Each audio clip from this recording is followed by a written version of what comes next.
Police হত্যার নামে কোনো কথায় কোনো মামলাই কেন তারা ভয় পাচ্ছে? পুলিশ হত্যা কারা করেছে, কিভাবে করেছে, এই এমনকি এই সো কল্ড বিপ্লবী যারা মরেছে তাদের লাশ তোলার বিরোধিতা হাসনাত কেন করেছে? এখন একটা জিনিস আমার কাছে খুব ইন্টারেস্টিং লাগে, আপনি দেখুন এই যারা জুলাইয়ের শহীদ বলা হচ্ছে যাদেরকে, তাদেরকে সরকারি বিভিন্ন রকম ভাতা দেওয়া হচ্ছে, ফ্ল্যাট দেওয়া হচ্ছে। ভেরি ইন্টারেস্টিং একটা জিনিস বলে আমরা এটুকু জানি, যারা আত্মঘাতী হয়, যারা নিজের জীবন দিয়ে দেওয়ার জন্য প্রস্তুত থাকে, তাদের সঙ্গে ওই এক ধরনের চুক্তি থাকে যে তাদের পরিবারকে তারা দেখাশোনা করবে, রাইট?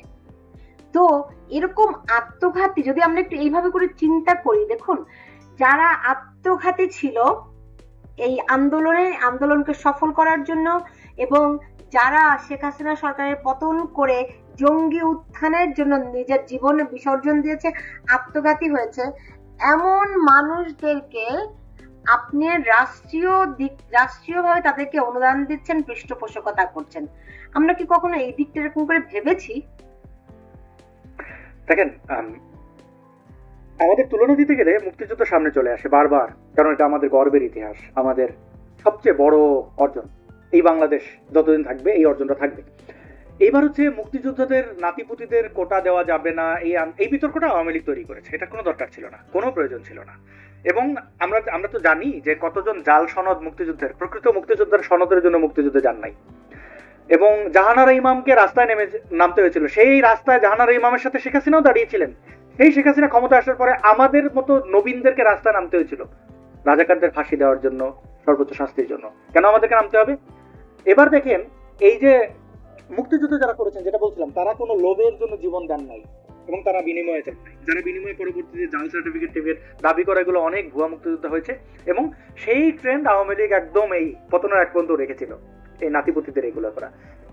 এইবার কথা হচ্ছে, এখন যাদেরকে ওই মুক্তিযোদ্ধা ভাবা ভাতা দেওয়া, এদেরকে ওই তাদের অবদানের জন্য দেওয়া হচ্ছে না, তাদেরকে মুখ বন্ধ করার জন্য দেওয়া হচ্ছে। দেখেন, আপনার সন্তান যদি হত্যার শিকার হয়, আপনি যে আদর্শেরই হন না কেন, কথার কথা আপনি জামাতের আদর্শের, আর আপনার সন্তানকে হত্যা করে ফেলছে, জামাত হত্যা করছে, আপনি জেনে গেছেন, আপনি কিন্তু কোনোদিন জামাত গ্রহণ করবেন না, আপনি মুখ খুলে দেবেন। এই ভয়ে আপনাকে টাকা পয়সা দিয়ে, মানে বাংলাদেশের অনেক মানুষ তো গরিব মানুষজন, আর যারা গেছে এরা তো, এদের অনেককে আমি শুনেছি টাকা পয়সা দিয়ে নিয়ে যাওয়া, অনেকভাবে নিয়ে যাওয়া হয়েছে। মানে যাদের বিভিন্ন ছিন্নমূল মানুষ, টোকাইদের, এখনো তো টোকাইদের নেতৃত্বে যেটা হয়েছে, এই জুলাই বিপ্লবীদের কয়েকজন স্বীকার করেছে তারা কোন কোন ঢাকার কোন কোন সেক্টরের টোকাইদেরকে, হ্যাঁ, এই কিশোর গ্যাং, সরি টোকাই তো টোকাই না, কিশোর গ্যাং, তাদেরকে ভাড়া করেছিল। তো এদের মুখ বন্ধ করার জন্য তারা যে আসলেই বলির পাঠা হয়েছিল, এটার জন্য না বলে দেয়। আমি একটা উদাহরণ দিই, মুগ্ধের একটা নানি আছে, লাইজু না ফাইজু কি নাম জানি, দেখবেন যে খুব মনোযোগ দিয়ে ইউনুসের দালালি করে। পরে আমি জানলাম যে সে বেশ মোটা অঙ্কের টাকা পেয়েছে। এখন মুগ্ধের ভাইও কিন্তু, মানে এগুলো তাদের পারিবারিক জানে মুগ্ধ কিভাবে মারা গেছে। মুগ্ধের যে জামাত বিরোধী যে স্ট্যাটাসটা ছিল, এই জুলাই আন্দোলনে জামাত শিবির যেন না আসে এই কথা বলা, এটা কিন্তু তখন খুব ভাইরাল হয়েছিল। কারণ এখানে অনেক মুক্তিযুদ্ধের বা অনেক আওয়ামী লীগের ছেলেপেলেরাও ইয়ে করেছিল যে চলেন শরীরটা ম্যাজম্যাজ করতেছে, একটা বিপ্লব করে আসি। আমরা গণজাগরণে এরকম ম্যাজম্যাজের বিপ্লবীদের দেখেছি। ও আচ্ছা, তুমি কে আমি কে, মুক্তিযোদ্ধার এই পরিবারের এই স্লোগান, এই তুই রাজাকার বলতে তো ভালোই লাগে। ওমা, এরা অবশ্য জামা শিবিরের লোকজন ছিল, এমনও লোক আমি দেখেছি। মানে তখন তো আমি জনগণের কাতারে, তাই না, মাঠে মাঠে, মানে এখন তো হয়তো আমাকে এই কথাগুলো অনেকে বলবে না, বলবে যে এই কথাগুলো ওরে বললেও যে বলে দেবে অনেক জায়গায়, মানে পাবলিকলি যেহেতু কথা বললে এটা একটা সমস্যা। তখন আমি জনগণের কাতার থেকে এরকম অনেক সুবিধাবাদীকে দেখেছি, হ্যাঁ, অনেক মাম্মি ড্যাডিকে দেখেছি, এই শোনা আমার ময়লা লেগে গেছে, আন্দোলনে গেছেন, একটু দাঁড়িয়েছিল এরকম করে। তো এইরকম অনেক হালের অনেককে দেখেছি। তাদের অনেকে, মানে গণজাগরণ যদি সহিংস আন্দোলনে, তাহলে অনেকে মরতো। তো তাদের মরলে তাদের ওই যে এই মুগ্ধের ব্যাপারটা ছিল, মুগ্ধের তো কোনো অভাব ছিল না, সে পানি বিলি করতে এসেছে। মুগ্ধেরটাকে আমি রেসপেক্ট করি, যেটা আমি আবু সাইদকে কোনোভাবেই আমি ইয়ে করি না, তার মৃত্যুটাকে আমি অপচয় মনে করি। তো এরকম অনেকে এসেছে, অনেকে মারা গেছে, তাদের লাশ, এই যে ভাতা টাতা, এগুলো হচ্ছে সব মুখ বন্ধ করার ইয়ে থেকে আমি এটা মনে করি। কারণ কেন মনে করি বলেন তো? আচ্ছা, এই লাশগুলো যারা যারা হত্যার শিকার হয়েছে, সেগুলোর কি কোনো আপনি কোনো স্বচ্ছ রিপোর্ট পান? তাদের কোন গুলিতে মারা হয়েছে, কিভাবে মারা গেছে, আপনি দেখেন সব ধামাচাপা। কোনো ময়নাতদন্ত হয়েছে? না, ময়নাতদন্তের জন্য যখন কথা হচ্ছিল, সার্জিস বলেছে লাশে হাত দেওয়া যাবে না। কেন তারা ভয় পাচ্ছে লাশ তুলতে? পুলিশ হত্যার নামে কোনো কথায় কোনো মামলাই কেন তারা ভয় পাচ্ছে? পুলিশ হত্যা কারা করেছে, কিভাবে করেছে, এই এমনকি এই সো কল্ড বিপ্লবী যারা মরেছে তাদের লাশ তোলার বিরোধিতা হাসনাত কেন করেছে? কি সমস্যা কি? লাশ তোলা হয় না? আমরা তো দেখি লাশ সবকিছুতে, মানে এমনকি কোনো মাওলানা মরলেও তার লাশ তোলা হয় তদন্তের স্বার্থে। কেন আল্লামা শফি তিনি ভারতে গিয়ে চিকিৎসা করেন নাই? করেছেন তো। মানে এগুলো তো চিকিৎসার স্বার্থে, এগুলো তো ধর্মের কোনো সমস্যা নাই। পৃথিবীর কোন কোন মুসলিম স্কলার করছেন যে একজন মানুষ মারা গেলে তার লাশ তোলা যাবে না? তদন্ত সত্য সবসময় সুন্দর, এবং সত্যের বিরুদ্ধে থাকে যারা চক্রান্তকারী, যারা যারা যারা জানে যে মানে তারা কি করেছে আমাদের চেয়ে তো তারা বেশি জানে, তাই না? আচ্ছা বলেন তো, একটা লোক চুরি করেছে, পুলিশ তাকে ধরে এনে চুরি কিছু প্রমাণ পেয়েছে, তাকে সাজা দিয়েছে, তার 1 মাস সে সাজা কেটেছে, কিন্তু পুলিশ আদালতের চেয়ে ভালো জানে ওই চোর সে চুরিটা কেমনে করছে। সব কথা তো আপনারা বলে দেবেন না। তো তারা কেন ভয় পাচ্ছে লাশ তুলতে? ওইখান থেকে আপনি পাবেন কেন তারা ভাতা দিচ্ছে, কেন তারা কোটার বিরুদ্ধে আন্দোলন করে একই কোটা তাদের দিচ্ছে, স্ববিরোধী হচ্ছে, সময় তাদের লুটিপুটি খাচ্ছে, আবার মাইর খাওয়া। আমি সরি, মানে আমি আশা করি না তারা মানে আমি এটা কখনোই ভাবি না যে তারা মাইর খাক, কিন্তু তারা যে যে রাস্তা খুঁড়েছে তাদের সাথে তাই করবে। আমি 2টা উদাহরণ দিই। আপনি কি আমরা কি কেউ চেয়েছি আমেরিকা যে আফগানিস্তানে হামলা করুক? ওসামা বিন লাদেন যে কাজটা করেছে তারপরে আমরা বাধা দিতে পেরেছি? পারি নাই। আমেরিকার বা কয়েকদিন আগের ঘটনাই যাই না, হামাসের ব্যাপারটা দেখেন না, 7th of অক্টোবরের পরে আপনি দেখেন তাদের 50,000-এর সংখ্যা ছাড়াই গেছে গাজায়। কই বিশ্বের কে কে কথা বলছে দেখেন? আপনি বড়জোর বাংলাদেশে বসে কোকা-কোলা বয়কট করতে বাটার জুতার চুরি করে আছেন, কিন্তু আপনি ইসরায়েলকে থামাইতে পারছেন? পারেন নাই। আমি বলতেছি না যে এটার সাথে এটার তুলনা, আমি বলতেছি যে যারা আজকে এত হম্বিদম্বি করতেছে তারা কি আওয়ামী লীগের সংখ্যাটা দেখে না? আওয়ামী লীগের সংখ্যা কত? আপনি কি মনে করেন, ডু ইউ থিঙ্ক বিএনপি বাধা দেবে এই সমন্বয়কদের পেটানোর ক্ষেত্রে? আওয়ামী লীগ যদি কোনো কারণে ফিরবে তো অবশ্যই।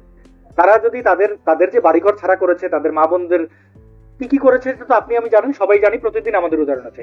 এগুলোর ব্যাপারে যখন তারা পদক্ষেপ নেবে, ধানমন্ডি 32 নম্বর ভাঙা টাকা বাদই দিলাম, আপনি কি মনে করেন যে বিএনপি সেখানে বাধা দেবে?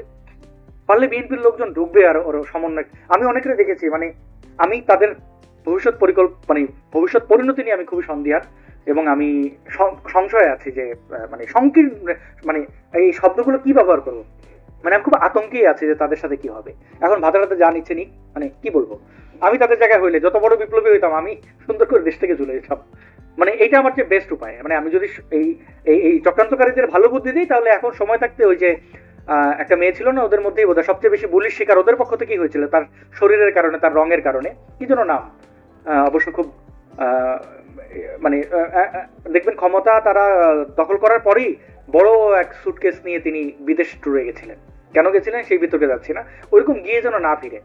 মানে আপনি জানেন মালয়েশিয়াতে প্রায় 36 জনকে মালয়েশিয়া আটক করেছে জঙ্গি সন্দেহে, এবং বলা হচ্ছে তারা জুলাই আন্দোলনে ছিল। ছিল, অবশ্যই ছিল। তো আপনি যে পালিয়ে গেছে বলছেন বুদ্ধিমান হলে, তাহলে যারা পালিয়ে গিয়ে ধরা পড়লো তারা বুদ্ধিমান না? না, তারা জুলাই আন্দোলনে মালয়েশিয়াতে বসে করেছে কিনা, কারণ আপনি দেখবেন যতগুলো অ্যাকাউন্ট নষ্ট করা এরকম ইসলামিক কয়েকটা দেশে, তাদের দেশে ওইসব জায়গা থেকেই তারা এগুলো শুরু মানে আগেও করেছে। আমি জানি এটা, আমি গত 7 বছরের কথা বলতে পারি যে কোন কোন আইপি ইউজ করে এগুলো করে। তো এবং আওয়ামী লীগের আপনি একটা বড় উদাহরণ দেখেন না, আপনি ছোটখাটো জঙ্গিদের নিয়ে ভাবতেছেন কেন? সবচেয়ে বড় ক্ষতিটা মুক্তিযুদ্ধের বিরুদ্ধে করেছে কে? আজহারি, মিজানুর রহমান আজহারি। তারকে ভাড়া করে নিয়ে গেছে কে? আওয়ামী লীগ।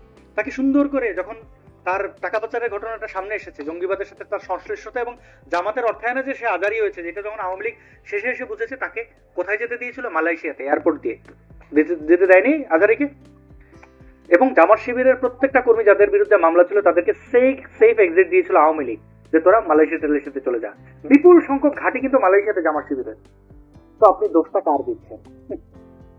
এই আজারিকে তৈরি করেছে। আচ্ছা আপনি আরেকটু কিছু মনে করেন সুলতান আপা, আমি জানি আপনার আদর্শ কি, আপনি প্রো লিবারেশন ওয়ার্ড, আপনি যে এখন ভূমিকাটা রাখছেন, আপনারা যখন মেইন স্ট্রিমে সাংবাদিকতা করেছেন, এবং আমি খুব ভালোভাবে জানি আপনি পালাই আসা লোক না কোনো কারণে, মানে আপনি দেশ ছেড়েছেন সুন্দরভাবে, কিন্তু আপনি দেখেন বাংলাদেশে এই আওয়ামী লীগের চেতনাবাদ যারা, আমি নাম উল্লেখ করছি, সেই মুক্তিযোদ্ধা ট্রাইব্যুনালের, মানে সরি এই আন্তর্জাতিক অপরাধ ট্রাইব্যুনালের তুরিন আফরোজের কথা নিশ্চয়ই মনে আছে, ব্যারিস্টার তুরিন আফরোজ, শাহরিয়ার কবির, তারা যে টকশো করতো কার সাথে জানেন? এই যে একটা চ্যানেল ছিল ফেস দ্য পিপল, সাইফুর সাগর, সে জামাতের প্রোডাক্ট, জামাতের তৈরি। মিজানুর রহমান আজহারিকে যখন পড়াশোনা করেছে জামাত, এই যে আমির হামজা কয়েকদিন আগে আওয়ামী লীগ বলতো, এদের সবাইকে তারা ওইখানে যে শো করতো, তারা ওইখানে যে বিতর্ক করতো। আপনারা এখন মানে আপনারা আচ্ছা বুঝলাম মুক্তিযুদ্ধের পক্ষের লোকজন ছিল না, একটা নিরপেক্ষ লোকের কাছে তো যেতে পারতো। তারা টকশো শুনলে শরীরের তুরিন আফরোজের সাথে কি করেছে দেখেছেন? তুরিন আফরোজের বাড়ির অ্যাড্রেস সবকিছু জানতো এই ইয়ারা, সাইফুর সাগরেরা। আপনি দেখবেন আওয়ামী লীগের একজন নেত্রী অ্যারেস্ট হয়েছিলেন এবং দাবি করা হয়েছে আওয়ামী লীগের একদম অফিসিয়াল পেজ থেকে, যেটা মুফাসসিল ইসলাম অ্যাড্রেস বলে দিয়েছিল বিএনপির লোকজনদেরকে। কারণ শোয়ে যাওয়ার আগে ওই ফোন নাম্বার অনেক কিছু তো অনেক লেনা দেনা হয়, তাই না? তো অনেকে বোঝেন, আপনি যদি আমাকে সুলতান আপা বলেন যে হোয়াটসঅ্যাপ নাম্বারটা দেন, আমি তো দেবই। তো সেখান থেকে তো ফোন নাম্বার এইগুলো করেছে এই রাজা, মানে এই রাজাকার দেশদ্রোহীদের তাদের এই মেটিকুলাস ডিজাইনের অংশে ফাঁদে পা দিয়েছে মুক্তিযুদ্ধের পক্ষে শক্তিরা, এবং তারা বিপদে পড়েছে। আজকে দেখেন, হয়তো এখন সময়ের প্রয়োজনে সাইফুর সাগর বোধহয় এখন ইয়েতে নেই, ইলিয়াস তো বহুদিন ধরেই আছে। তাদেরকে আওয়ামী লীগের মুক্তিযুদ্ধের পক্ষের লোকজন তাকে ডেটা দিত, তাকে বের করে দিয়েছে। সে বারবার বলেছে আওয়ামী লীগের লোক তাকে দেশ ছাড়তে সহায়তা করেছে। পিনাকি ভট্টাচার্যকে দেশ ছাড়তে সহায়তা করেছে। আপনি দেখেন এই ভারত থেকে তার পাসপোর্ট, ভারতীয় পাসপোর্ট দিয়ে সে গেছে থাইল্যান্ড, ওইখান থেকে সে ইয়েতে, এবং তারকে সরাসরি বিবিসির একজন সাবেক সাংবাদিক এই সাহায্যটা করেছে। আপনি দেখেন গণশত্রু দেখেন না, সে কোথায় ছিল? এএফপিতে কাজ করেছে, এবং সে কিভাবে তথ্যগুলো সাপ্লাই করতো সেগুলো তো খালেদ মহিউদ্দিন অনেকে এগুলো সাক্ষী দিয়েছে। আপনি পুরো নেটওয়ার্কটাকে দেখতে পাবেন, এবং এরা একে অন্যের সাথে ওতপ্রোতভাবে জড়িত। আপনি মালয়েশিয়ার এই গুটি কয়েক ছোটখাটো সন্ত্রাসী জঙ্গিদের নিয়ে আপনি চিন্তিত। বরং একটা ভালো জিনিস যে মালয়েশিয়া এই কথাটা সামনে বলেছে, তারা তাদের দেশকে ভালোবাসে, তাদের দেশটাকে আফগানিস্তান পাকিস্তান হতে দেবে না। এবং আমাদের দেশের এলিট সাংবাদিকরা জঙ্গিদের গডফাদারকে নিয়ে জিজ্ঞেস করে, আপনারা কি এটা তালেবান বানাইতে চান, আফগানিস্তান বানাইতে চান? ওই জঙ্গি বলে হ্যাঁ চাই। ওহ, কি দারুণ সুন্দর কথা, ফাইন, খুব ভালো লাগছে। পার্থক্য মালয়েশিয়ার সাথে বাংলাদেশে, কি করবেন?